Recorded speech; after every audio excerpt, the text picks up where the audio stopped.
Hey everyone, it's Kathy. And Paul here with iDulting. We're here to help you navigate the crazy world of adulting. Because let's be real, it's a wild ride. We'll be dropping tips, sharing stories, And maybe even spilling some embarrassing secrets along the way.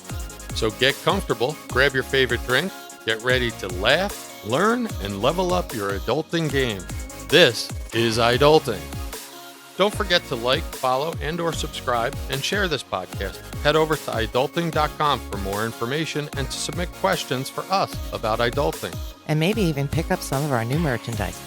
And if you know any fellow adults who need some guidance, send them our way.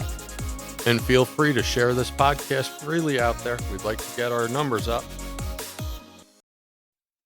Welcome back to iDulting, the podcast to help adulting life be just a little bit easier, maybe a little more fun. On today's episode, we're going to talk about when do you know you're doing the right thing? We're going to give some tips and tricks for answering the question, am I doing the right thing? There's some trusted ways, some rationale, some feelings, some framework to help you assess. And I think a lot of times if you think, am I doing the right thing? You pretty much know your answer already. This is a difficult topic. I don't want to say difficult. This is a values-based topic, so the answers are different kind of for each person. If I feel I'm doing the right thing, you may not agree. You might feel like I'm doing the wrong thing, but it's kind of a personal thing. So I guess first you have to recognize if you're having an ethical dilemma. Right. You want to notice the choice you're about to make pit values or principles against each other, such as fairness versus loyalty or short-term gain versus long-term impact. Identifying that ethical tension is the first step in starting to figure out, am I doing the right thing? There are some frameworks you can lean on that kind of help you clarify, put thoughts in your head in a little better order. One is the Potter box. By using this, you analyze your facts, clarify your values, apply ethical principles, and determine where your loyalties lie. And one I like is the dual process theory. It combines fast gut reactions or responses with slow, rational thought for balanced decision making. To figure this out, you're going to ask yourself some key questions. Like, does it follow laws, policies, and professional norms? Or do those things just allow you to do something that's questionable? Right, like it clearly could be legal and okay by policy, but is it really the best time to do it? A good example would be public safety professionals standing outside a disaster zone, smiling and laughing in front of non-public safety people. They're not breaking any laws, they're not breaking any policies, but just doesn't look right and sometimes leads to complaints. Does it smell bad? Essentially meaning your gut feeling, does it feel wrong? Even if it's legal, does it seem wrong? Can I document, explain, and justify my actions? And what that means is, are they legitimate documentation, or are we starting a memo here with, you see what happened was? Because if you're going the latter route, chances are pretty good you're trying to cover up for something, and it may not have been the right thing. And honestly, most people can document, explain, and justify their actions. Doesn't mean that they're right. So essentially, someone cuts you off and you can document it. You have a dash cam. You can explain why it got you upset. And you stop your car, you go over and break their car window. You can justify it by saying, well, I was mad. I just reacted. But it doesn't make it right. How about this? Would you be comfortable if it appears on the front page of the paper tomorrow? Used to be a big deal because everyone got papers, but think about it. If it was on your newsfeed, the top of your newsfeed, or if it was the first story to show up on your Instagram, would it be something you're okay with? Because if not, it's probably something you shouldn't be doing. Next up, consider the consequences of whatever it is you're thinking about. Think beyond immediate impact. Look at short, midterm, and long-term outcomes, including the ripple effect on others and what could happen to them. Consult respected voices. Talk over what you're trying to decide with people you trust, work colleagues, friend, colleagues, mentors, advisors, and be warned if it feels awkward sharing it. That could be a big red flag. If it's something that needs to stay in the dark or you're ashamed to talk about, that could be a red flag that whatever it is not the right thing.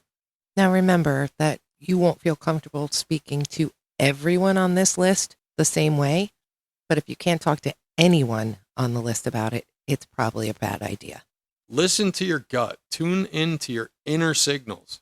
Feelings can inform you, but they don't necessarily have to decide for you. A sense of unease could mean you're overlooking something. Something might need to be changed in it, or maybe it's just wrong. Inner peace, for example, might indicate that this isn't in alignment with your values. There have been a lot of times where I didn't want to do something, but I did because when I thought about it, my inner self said it's the right thing to do. Reflect on it afterwards. You've made the decision. You can learn from it. Every day you should be kind of reflecting on your day and learning from it. Did whatever it was work out as intended? Did you learn something from it? What would you do differently next time? Why this matters. Consistently using these steps helps you build integrity, trust, and good judgment. As Rob Chestnut, Airbnb's former ethics head, said, integrity and adherence to principles are essential for long-term success. So what's the TLDR? You know you're doing the right thing when you've identified the dilemma, weighed in on all angles, laws, norms, values, and outcomes, checked your instincts. Does it pass the smell test? What's the gut feeling? Reflected with trusted others and evaluated the results and what you've learned. It's not magic, just a disciplined, value-backed approach to making better decisions consistently. When life throws curveballs, responding is generally more effective and empowering than reacting. So here's what that means and why it matters. Reacting versus responding, what's the difference? Reacting is a fast and automatic. It's often emotional, instinctual, and based on immediate discomfort or threat. It bypasses your rational brain and may lead to regretful outcomes. Responding, in contrast, is grounded in conscious choice. It involves pausing, aligning with your values, and considering your goals and emotions before acting. Now, the benefits of responding thoughtfully. You get one, a greater emotional control and resilience. You move from feeling emotionally hijacked to choosing how you handle emotions. It helps reduce stress and builds your inner stability. It leads to clearer communications and relationships. Responses are respectful, promote empathy, and usually diffuse tension versus reactions that escalate conflict and damage trust. It helps you make better decisions. You're able to step back, weigh your options, consider long-term consequences, and act in alignment with your values, not in urgency. Response generally has a faster recovery from stress. Responding signals safety to your nervous system. It helps you calm down sooner and avoid prolonged aftershocks of reactive stress. It helps build self-trust and confidence. Deliberate responses reinforce your ability to handle hard emotions with composure and integrity. Every pause strengthens that muscle. And sometimes, very rarely, but sometimes, reacting can also be helpful. Reactions are natural human responses. Sometimes they give immediate protection or relief. They can be useful when fast action is required and there's no time to reflect. But when over-relied on, reactions bring unresolved stress and relationship friction. I just want to say, I learned professionally my whole career to react to things. I carried that in an out-of-balanced way into the rest of my life. On the fire scene or on a medical scene, we have to make very rapid decisions with incomplete data sets, and it's expected because we have that type of criticality. Well, and because you don't know what's coming at you, so you have to have a quick reaction and a quick response. Without tooting my own horn, I think I got pretty decent at it. The challenge was I carried reaction over into where I should have been responding. And it took me a long time to figure that out. So, how do we shift from reacting to responding? Here's some practical steps supported by research and mindfulness approaches. The first one is pause and breathe. Create space between stimulus and action. Even a few breaths can slow down your nervous system and help you choose instead of charge. Label your emotions. That was another challenge for me. Turns out they're not all anger. If you're able to identify what you're feeling, it's going to help you clarify what's happening and then gives you the distance you need from reflexive reactions. Check intentions. Ask, what outcome do I want? This question shifts you from the emotional intensity of a reaction to the mindful purpose of a response. Empathize. Consider what others involved might feel or what they need in this situation. Responses grounded in empathy foster connection rather than conflict. Reflect on values. Use your frameworks like ACT, acceptance, and commitment therapy to align actions with long-term values instead of immediate emotional impulses. Build a daily practice.